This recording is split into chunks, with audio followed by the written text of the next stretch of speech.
You might have noticed that after making a turn, when you release the steering wheel, it will automatically return to the central position.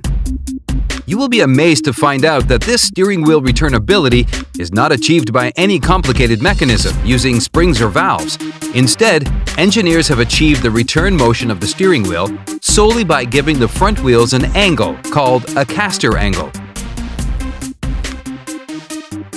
Let's discover the interesting physics behind how providing an angle to the front wheels makes the wheels and the steering wheel come back to their original positions. First, let's have a closer look at the steering wheel mechanism. It is clear that the rotation of the steering wheel is transferred to the rack and pinion mechanism, which then turns both the wheels. If you observe closely, you can see that the wheels are turning along a particular axis. This axis is called the steering axis.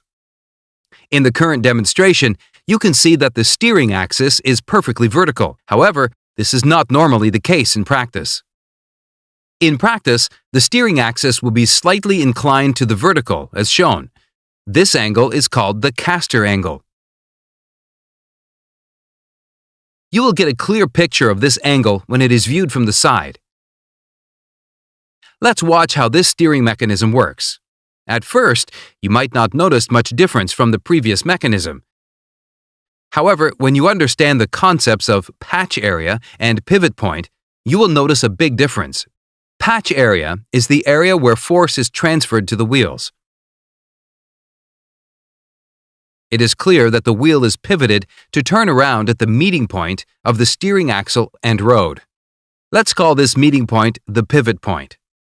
In the first mechanism, the patch area is in line with the pivot point. However, in the second case, the patch area is way behind the pivot point. To understand the effect of this trailing patch area, let's study more about the forces acting on the wheels during cornering. Assume that your car is making a perfect circular turn in a level plane. To make this turn, what the car needs is a centripetal force. In a level plane turn, this centripetal force should come from the frictional forces at the wheel patch area, and this fact is clear from this snapshot.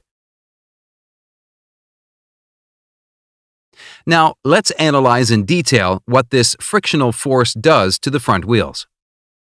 In the actual steering wheel geometry, we saw that the patch area is behind the steering axle meeting point or pivot point.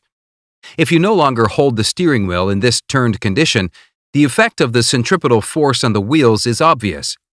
It will produce a restoring torque, and the wheels will automatically realign to the center. Let's watch it from the top view also to get a better idea. However, for the initial geometry with a zero caster angle, there won't be any restoring torque since the centripetal force passes through the pivot point.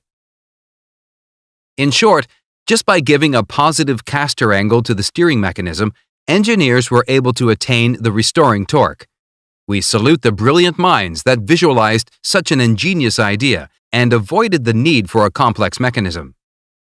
It is clear from these discussions just how critical the caster angle is for a vehicle's straight-line stability.